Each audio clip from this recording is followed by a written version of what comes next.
Hi, my name is Rob Palazewski. I'm the founder of ATP Ministry, stands for Absolute Truth and Prophecy. We've been doing this for about 8 years, putting out newsletters talking about prophetic events and the absolute truth of God's Word.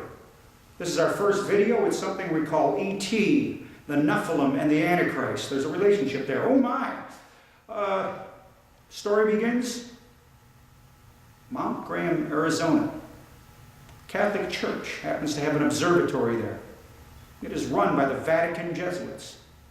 And they spent a lot of time looking for E.T. Authors Tom Horn, Chris Putnam spent some time up there, and they were struck by how casually the astronomers would talk about the UFOs that they're observing, just dozens of them, all the time. The other thing is, that's very interesting, is the telescope next door.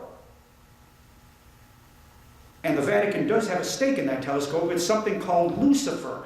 And the name Lucifer is an acronym that stands for some long technical thing, but just interesting that the Vatican is participating in using that Lucifer telescope. Now, a number of church astronomers are going even farther. They are actually preparing for imminent contact with alien beings. Some of the top guys, the members of the Curia there, Cardinal Balducci for one, say that contact has already been made. There's one anonymous Jesuit that goes on to say that Pope John the 23rd actually had contact with the aliens, was very aware of everything that was going on. Something that happened after 1948. You know, this whole idea of alien contact is not new. This is something that goes back centuries, and it's reflected in the artwork of many painters that painted through the 14, 15, 1600s. We can take a look at this picture here, the baptism of Christ.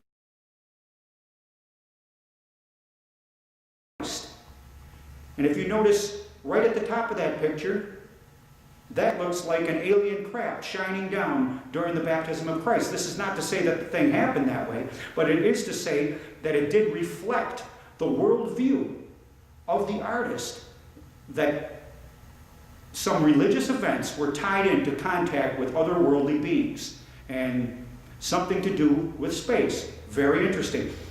The other thing theologians are working on is, what will it mean once contact comes up? What kind of adjustments will be made? How will we have to integrate the new information? And in fact, they are saying that yes, once contact happens, it may change. It may change the way we will have to integrate our understanding of Christianity. Now, the Bible talks about something very similar to this. It's something called the Great Apostasy, a falling away that is to happen in the end times. In the original language, in the original Greek, it suggests a sudden event where millions will change their mind. It says in 2 Thessalonians 2 that that day will not come unless the falling away comes first. Curiously, Pope John Paul had visions of a worldwide event to come. He had a vision of a vision, is what he's talking about here. And in that vision,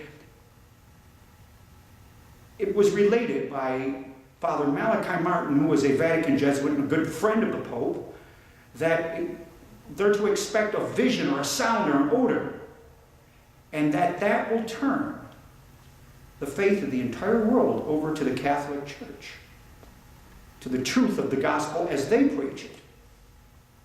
Now, maybe this is a good time to talk about something called the prophecy of the popes. And maybe you guys have heard of this, and maybe not, but it's back in the 13th century, Saint Malachi, Catholic saint, listed all the popes that were to follow. And the Catholic Church believes this because they in their official documents, do talk about this. They name the popes not by name, but by characteristics. And just to give a few examples here, Pope Benedict XV was called Religio Depopulata, a Latin term for meaning when religion will be depopulated. And he ruled during World War I, and it was a time of militant atheism when millions fell away from the faith and when millions more were killed for the faith. Pope John Paul I, the one, he only ruled for a little bit over a month. He was called the Pope of the Half Moon. by St. Malachi. He ruled for 33 days, one lunar cycle from one half moon to the other. And there are many more examples of this that we write about here on the website. St. Malachi, the current pope, is said to be the last on that list. According to St. Malachi, the current pope, number 112, is supposed to be the last on the list. And after that, during his reign, Jesus will come. But let's jump back here to the ET and the whole UFO thing. I know this is crazy stuff, and this isn't stuff that we talk about lightly or easily. Except for the fact that there is increasing evidence that there's something to it. And it's not just Ernest T. Bass or the Beverly Hillbillies that are seeing this anymore. We're talking about military pilots. We're talking about scientists, astronauts. Let me give you an example of some astronaut testimonies here. When I was a kid, some of these names might be familiar to those of you who are a little bit older in the audience. These guys were the heroes of that early space program. Buzz Aldrin, before he was an astronaut, in 1951, saw a UFO over Germany while he was piloting the plane. Donald Slayton saw one over Minneapolis.